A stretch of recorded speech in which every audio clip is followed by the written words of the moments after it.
Christian rock is a subgenre often cast in a somewhat negative light within the rock community, yet all that has done very little to hold back Skillet across the years.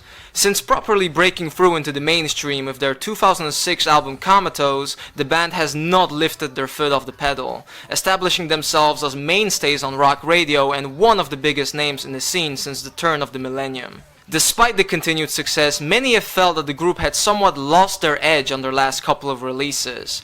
Albums like Unleashed and Victorious were embraced by both radio stations and diehard fans, but also pushed some listeners away who felt that the group was adapting a more and more manufactured commercial sound. You can make of those claims what you will, but you can't deny that with recent Skillet records, you basically knew what to expect when going into them, with the band rarely veering away from their established sound. That's not to say that there wasn't anything to be enjoyed there, and all the while the outfit also kept their immense stage presence on the road.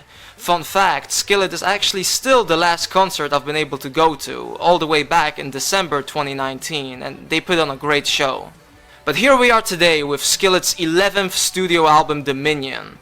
Leading up to its release, frontman John Cooper made clear that the record was heavily inspired by the ongoing pandemic, calling it a quote, defiant album that is a reaction to a fear-based climate, adding that he hoped Dominion would make people feel empowered, inspired, uplifted, and want to rock their faces off. Heading into this release, I was holding out hope that this meant Skillet would at least slightly shake up their formula, and now that the album is out, the question remains. Exactly what do Skillet bring to the table in 2022?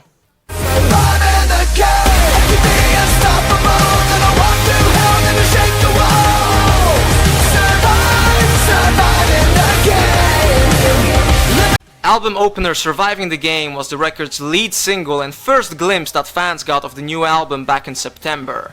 In many ways, it's what you would expect from a Skillet song. The inspirational theme, the trademark Skillet use of alternating John Cooper's raspy vocals with those of female drummer Jen Ledger, and generally solid, crispy guitar work from Seth Morrison and Corey Cooper. It's not a song that did much to get anyone excited that wasn't already a devoted fan, but it did its job of announcing that Skillet were back. Thematically, John Cooper has stated that the track is about not giving in to the fear that the world has been experiencing, becoming the person you are meant to be, and coming out on the other side of all the madness. All in all, very much in line with what the full album is supposed to represent, so in that way it was a logical choice for lead single.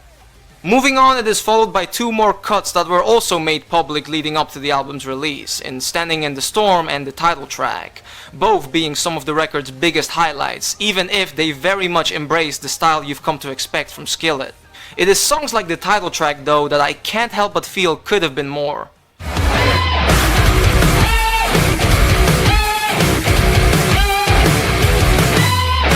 The song starts out with this chunky metalcore riff accompanied by a harsh vocal line from Cooper, before proceeding to lose all that momentum as soon as the first verse begins and the song dials everything back down into safe mode. Again, it's still a good track, but it had the potential of being so much more than just another Skillet song, and this sensation isn't limited to only this singular track. Across the whole disc, you'll come across a few sparks where the band is on the verge of seemingly doing something exciting, yet it's always killed off before it really goes anywhere.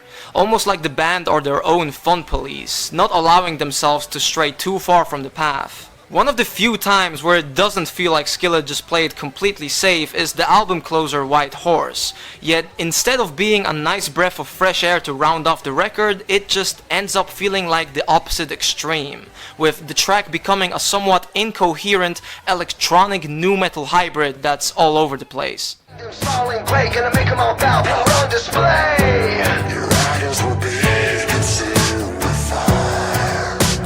Moving to the other side of the spectrum, Skillet ballads are very hit or miss for me, and on the last few releases especially, they've mostly been throwaways, and that trend unfortunately continues on Dominion. In my opinion, Skillet are at their best when they dial things up for energetic rockers, so when they decide to lower the tempo and get soft, they lose a lot of their magic for me, and when the ballad itself just simply isn't too memorable, that only gets emphasized.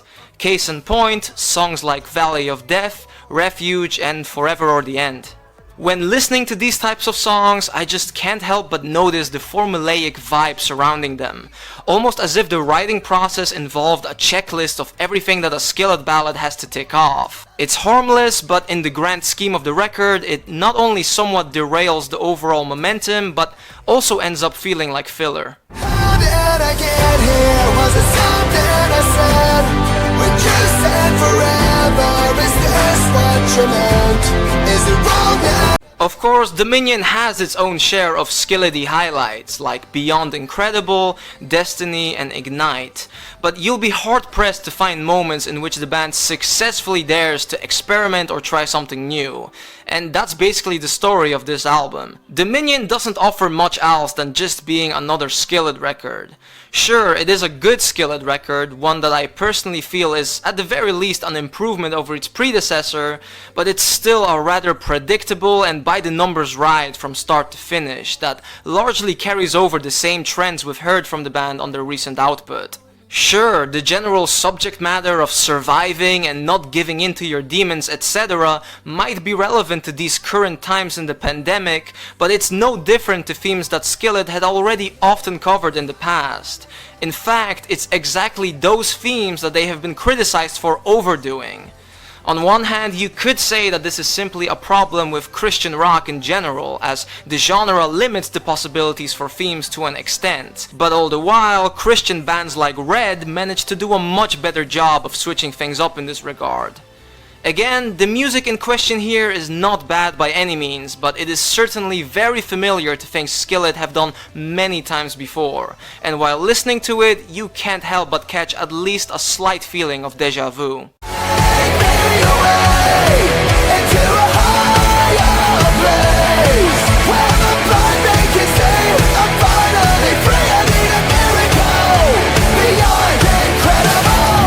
Overall, Dominion doesn't do much to convince anyone that hadn't been on board the Skillet train yet, but the band's fans should feel right at home here. Though it does bring up the question of how long the group can continue to remain in their comfort zone before even the Skillet faithful start demanding more.